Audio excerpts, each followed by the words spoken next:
যেমনটা বলছিলাম যে আমাদের সঙ্গে আসলে প্রতিনিধিরা যুক্ত আছেন রাজধানীর বিভিন্ন জায়গা থেকে। আমাদের সঙ্গে সহকর্মী রাজু আহমেদ যুক্ত আছেন ঢাকা কলেজের সামনে থেকে, এছাড়া সাজিদ আরাফাত যুক্ত আছেন মিরপুর থেকে, এবং এছাড়া তৌহিদুল তারেক আছেন আমাদের সঙ্গে যাত্রাবাড়ি থেকে যুক্ত আছেন। তবে শুরুতেই চলে যেতে চাই সহকর্মী রাজু আহমেদের কাছে। রাজু, আপনার মাধ্যমে জানতে চাই যে আসলে নিরাপত্তা পরিস্থিতি কেমন দেখতে পাচ্ছেন এবং গাড়ি আর পথচারীদের উপস্থিতি কেমন দেখতে পাচ্ছেন, যেহেতু শাটডাউনের মতো একটা কর্মসূচি চলছে। জানতে চাই আপনার মাধ্যমে।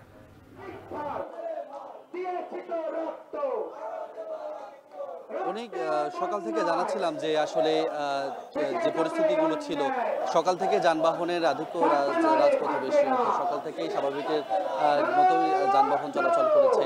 সেই সঙ্গে বিপরীত বিতানগুলো খুলছে। নিরাপত্তার কথা কিন্তু বলতে চাই, ঢাকার প্রবেশ পথ সহ অন্যান্য যে স্থানগুলো ছিল সেগুলোতে মূল পয়েন্টে কিন্তু চেকপোস্ট বসানো হয়েছে। বিভিন্ন স্থানে পুলিশ আইন শৃঙ্খলা রক্ষাকারী বাহিনীর সদস্য মোতায়েন করা হয়েছে। ঢাকা কলেজ এলাকায় আছি, এখানে একদিকে যেমন সড়কের অন্যান্য বিভিন্ন সবকিছু যেমন স্বাভাবিক, তেমনি কিন্তু শেখ হাসিনার ফাঁসির দাবিতে এই মুহূর্তে ঢাকা কলেজের শিক্ষার্থীরা তারা এখানে আন্দোলন করছে এবং কিছুক্ষণ পরে পুষ্পতলিকা দাহ করবেন বলে কিন্তু তারা আমাদেরকে জানিয়েছেন। এবং এখান থেকেই ধানমন্ডি 32 অভিমুখে এই ঢাকা কলেজের সাধারণ শিক্ষার্থী যারা রয়েছেন তারা বুলডোজার নিয়ে 32 অভিমুখে রওনা হবেন বলে আমাদেরকে জানিয়েছেন। কিছুক্ষণ পরে মূলত সেই কার্যক্রমটি এখান থেকে শুরু হবে। এবং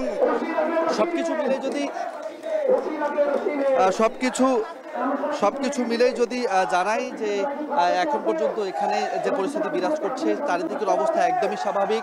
যানবাহন চলাচল, পথচারী চলাচল এবং ছোট ছোট যানবাহন যেগুলো আসলে সড়কে ঘুরে বেড়ায়, সবকিছুই একেবারেই স্বাভাবিক। এবং যেহেতু রায়ের কার্যক্রম শুরু হয়ে গেছে এবং বিভিন্ন স্থান থেকে শিক্ষার্থীরা, ছাত্র জনতা তারা মূলত বের হচ্ছেন শেখ হাসিনা ফাঁসির দাবিতে, তারা বিভিন্ন স্লোগান, মিছিল এবং অন্যান্য বিষয়গুলো কিন্তু বাস্তবায়ন করছেন। এবং সবসময় যদি জানা যায়, যেহেতু সায়েন্স ল্যাব এবং ঢাকা কলেজ এলাকায় রয়েছে, এখানকার পরিবেশ স্বাভাবিক হলেও এখানকার শিক্ষার্থী যারা রয়েছেন তারা বের হয়েছেন এবং কিছুক্ষণের মধ্যে তারা ধানমন্ডি 32 অভিমুখে রওনা হবেন বুলডোজার নিয়ে এবং সেখান থেকেই মূলত বিস্তারিত জানাতে পারবে। এই মুহূর্তে মিরপুরে যেতে চাই, সেখানে রয়েছেন সহকর্মী সাজিদ আরাফাত। আরাফাত, জানাবেন যে আসলে সেখানকার অবস্থা কি, কেমন দেখছেন আইন শৃঙ্খলা পরিস্থিতি, যানবাহনের চাপ কেমন রয়েছে সড়কে?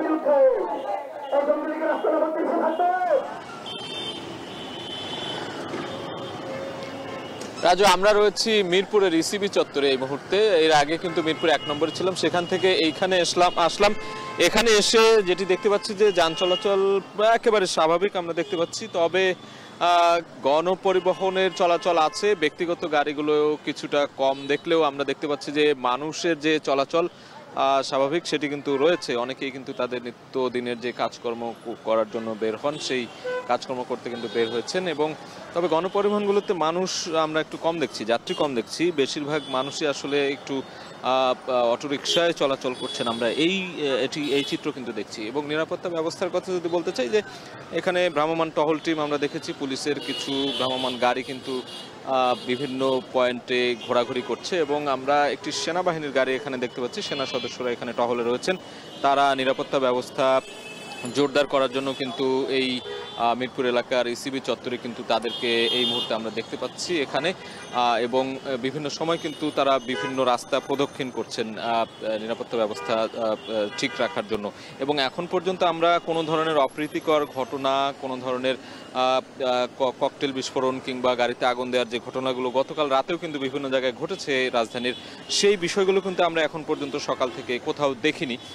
সেই জায়গা থেকে বলা যায় যে আইনশৃঙ্খলা পরিস্থিতি এখন পর্যন্ত স্থিতিশীল রয়েছে, এখন পর্যন্ত কিন্তু স্বাভাবিক রয়েছে এবং গণপরিবহনগুলো চলাচল করছে। আমরা দেখছি যে সিএনজি থেকে শুরু করে অটোরিকশা, বাস, যেই গাড়ি ঘোড়া, মোটরসাইকেল সবই কিন্তু চলছে। এবং অনেকের সাথে আমরা কথা বলেছি, তারা কিন্তু নির্বিঘ্নে চলাচল করছে। যদিও কিছুটা শঙ্কা অনেকেই প্রকাশ করছেন, সেই শঙ্কা থাকলেও কিন্তু তারা যেটি বলছেন যে এখন পর্যন্ত কোনো ধরনের অপ্রীতিকর ঘটনা ঘটেনি, এটি ইতিবাচক বলেই তারা বলছেন। এবং রায় হয়তোবা আর কিছুক্ষণ পর সেই রায় ঘোষণার কার্যক্রম শুরু হবে।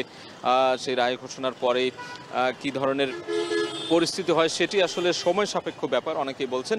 তবে এখন পর্যন্ত আজকে সকালে আমরা গাবতলী গিয়েছিলাম, গাবতলী থেকে মিরপুর এক থেকে এই ইসিবি চত্বর, এই যে পুরো জায়গাগুলো ঘুরছি এবং যেটি সরেজমিনে দেখলাম আমরা, তাতে কিন্তু আসলে কোনো ধরনের এখন পর্যন্ত সমস্যা কিংবা আইনশৃঙ্খলা পরিস্থিতি অবনতির যে বিষয়গুলো রয়েছে সেগুলো কিন্তু এখন পর্যন্ত আমরা দেখিনি এবং কোনো ধরনের ঘটনা এখন পর্যন্ত ঘটেনি।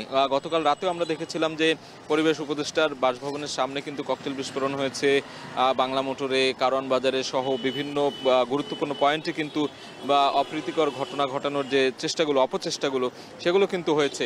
কিন্তু আজকে আমরা দেখছি যে সেই অবস্থা কিন্তু একেবারে নেই, পরিস্থিতি অনেকটাই স্বাভাবিক রয়েছে, গাড়ি ঘোড়া চলাচল করছে, মানুষের যে যাতায়াত সেটি কিন্তু রাস্তায় একেবারে উল্লেখযোগ্য সংখ্যক আছে।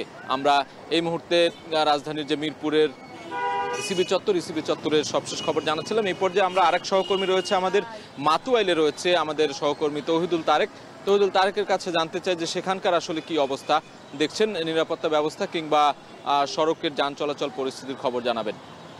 আপনাকে যে বিষয়টি আসলে বেশ কিছুক্ষণ আগেও আমি বলেছি যে এই সড়কে কিন্তু ঢাকা চট্টগ্রাম মহাসড়কে যে যান চলাচল তা মোটামুটি স্বাভাবিক রয়েছে। তবে যেটা আমরা লক্ষ্য করেছি যে দূরপাল্লার যে বাসগুলো সেগুলোর সংখ্যা কিছুটা কম।